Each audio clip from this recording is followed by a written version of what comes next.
దయచేసి ఛానల్ని సబ్స్క్రైబ్ చేయండి. నిఫ్టీ 50 శుక్రవారం సెప్టెంబర్ 19, 2025 నా ట్రేడింగ్ స్ట్రాటజీ. నేను కొనుగోలు చేస్తాను. Long strategy. 24,450 పాయింట్ల కంటే ఎక్కువ కొనండి. 1,24,540. 2,24,690. నష్టాన్ని ఆపండి.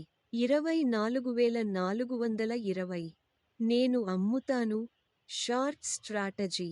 24,420 పాయింట్ల కంటే తక్కువ అమ్ముతాను. 1,24,320.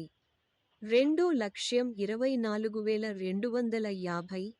3,24,010. నష్టాన్ని ఆపండి. 24,450. డిస్క్లైమర్: పైన పేర్కొన్న సమాచారం కొనుగోలు లేదా అమ్మకం సిఫార్సు కాదు. స్టాక్ మార్కెట్లో ఏదైనా స్థానం తీసుకునే ముందు దయచేసి మీ ఆర్థిక సలహాదారుడి సలహా తీసుకోండి. దయచేసి ఛానల్ని సబ్స్క్రైబ్ చేయండి. వీడియో లాగా. ధన్యవాదాలు.